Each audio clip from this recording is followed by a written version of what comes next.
Mind class में आज हम लोग देखेंगे UP TET, C TET, UP board, वो सभी एग्जाम जिनमें साइंस के महत्वपूर्ण प्रश्न पूछे जाते हैं। तो आप लोग देखेंगे इन महत्वपूर्ण प्रश्नों की श्रृंखला। क्वेश्चन नंबर फर्स्ट, क्या पूछा गया है कि साबुन में कौन सा क्षार उपस्थित होता है। क्या पूछा गया है कि साबुन में कौन सा क्षार उपस्थित होता है। तो इसका सही आंसर सोडियम हाइड्रोक्साइड होगा। अगर ये पूछ दिया जाए कि इसका सूत्र क्या होता है तो आप लोग सूत्र बता देंगे, NaOH इसका सूत्र होता है। नेक्स्ट क्वेश्चन,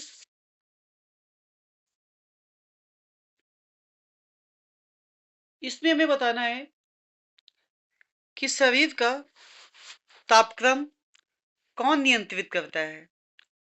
मानव शरीर का जो तापक्रम वो नियंत्रित किया जाता है हाइपोथैलेमस के द्वारा। अगर ये पूछ दिया जाए कि डिग्री सेंटीग्रेड में मानव शरीर का ताप कितना होता है तो आप लोग बताएंगे 37 डिग्री सेंटीग्रेड। और अगर यही केल्विन में पूछ दिया जाए तो 310 केल्विन जवाब दे देंगे। तो शरीर का तापक्रम नियंत्रित करता है हाइपोथैलेमस। नेक्स्ट क्वेश्चन, इसमें हमें क्या बताना है कि कौन सी धातु ऐसी है जो अम्ल और क्षार दोनों से क्रिया करती है। क्या बताना है कि कौन सी धातु ऐसी धातु है जो अम्ल और क्षार दोनों से क्रिया करती है। तो इसका सही जवाब जान लेंगे आप लोग कि जिंक एक ऐसी धातु है जो अम्ल और क्षार दोनों से क्रिया करती है। और इसके साथ साथ आप ये भी जान लीजिए कि जो सीरीज चलाई जा रही है इस सीरीज के लगभग 31 सेट पहले बताए जा चुके हैं। तो उन सेट को भी आप लोग देखते रहे। नेक्स्ट क्वेश्चन, इसमें पूछा गया है कि जो अम्लीय वर्षा इसका पीएच मान कितना होता है। तो पहले तो ये समझ लेते हैं कि पीएच मान अगर किसी विलयन का 7 है तो वो विलयन उदासीन होगा। 7 से अधिक है तो वो क्षारीय विलयन होगा। और इसके साथ साथ अगर 7 से कम है तो वो विलयन अम्लीय होगा। लेकिन यहाँ पे प्रश्न क्या पूछ दिया गया है कि अम्लीय वर्षा का पीएच मान। तो याद कर लेंगे कि जो अम्लीय वर्षा होती है इसका जो पीएच मान होता है ये 5.6 से कम होता है। नेक्स्ट क्वेश्चन, और फिर से बताया जा रहा है कि ये सीरीज मैग्नेट माइंड क्लास और आप लोग देख रहे हैं एग्जाम वाले प्रश्न। इसमें क्या पूछा गया है कि मधुमक्खी के डंक मारने पर किस पदार्थ से उपचार लाभकारी होता है। आपको ये तो पता होगा कि अगर लाल चींटी, बिच्छू या मधुमक्खी इन सभी के डंक में फार्मिक एसिड पाया जाता है। लेकिन यहाँ पे प्रश्न दूसरी तरह से पूछ दिया गया। क्या पूछा गया है कि अगर मधुमक्खी डंक मारती है तो किस पदार्थ का उपयोग करेंगे जो हमारे लिए लाभकारी होगा। तो इसका सही जवाब बेकिंग सोडा। नेक्स्ट क्वेश्चन,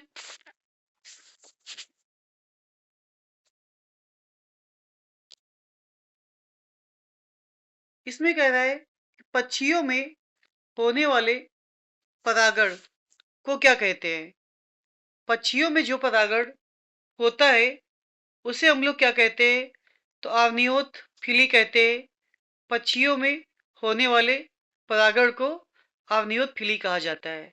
ये सभी आपके एग्जाम वाले प्रश्न हैं तो इस सीरीज को देखते रहे। नेक्स्ट क्वेश्चन, पुरुष के बंध्याकरण को क्या कहते हैं।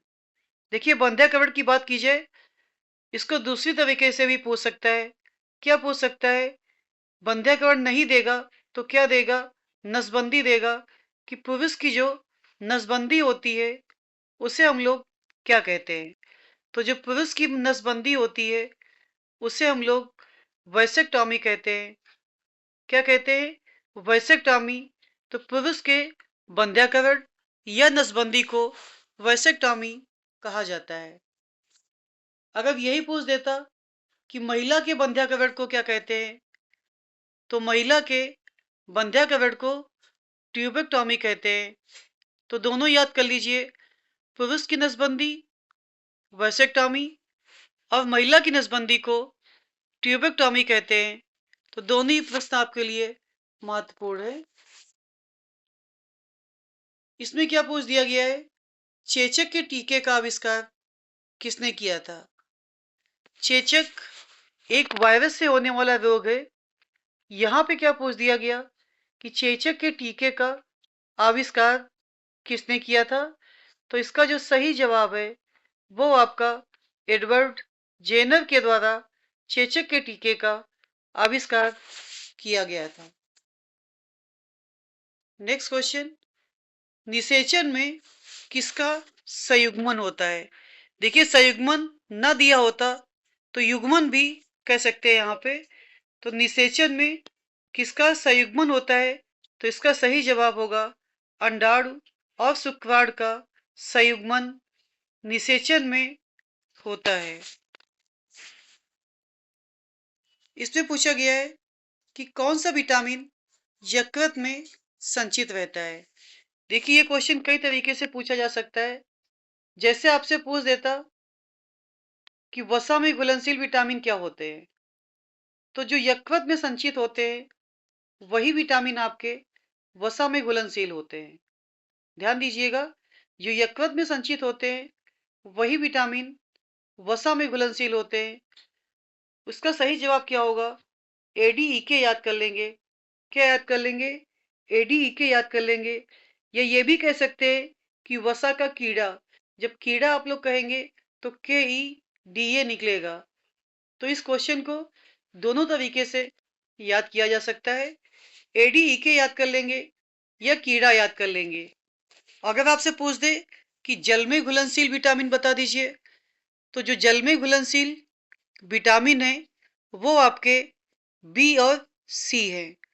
बात करें यकृत की, तो यकृत पर जो प्रश्न बनता है कि मानव शरीर की सबसे बड़ी ग्रंथि क्या है, तो सबसे बड़ी ग्रंथि यकृत है आपकी। तो ये क्वेश्चन आपके यूपी टेट, सी टेट सभी एग्जाम के लिए महत्वपूर्ण थे। इसमें एक क्वेश्चन और बचा हुआ है कि मानव के लिए जो गुणसूत्र होता है वो क्या होता है। देखिए, यहाँ पे ध्यान ये देना है, मानव पूछ दिया तो मानव में पुरुष भी आएगा और महिला भी आएगी। तो पुरुष का जो गुणसूत्र XY होता है और महिला का गुणसूत्र XX होता है। तो जब भी ये पूछ दे मानव के लिए गुणसूत्र, तो आप लोग दोनों जवाब देंगे। दोनों ही इसका सही आंसर होगा। और आज की सीरीज का अंतिम क्वेश्चन कि लाल गुलाब को अगर हरे प्रकाश में देखेंगे तो वो कैसा प्रतीत होगा, तो इसका सही जवाब कि वो काला प्रतीत होगा। तो ये थे महत्वपूर्ण प्रश्न साइंस के। तो आप लोग इस सीरीज को सपोर्ट करते रहे। धन्यवाद।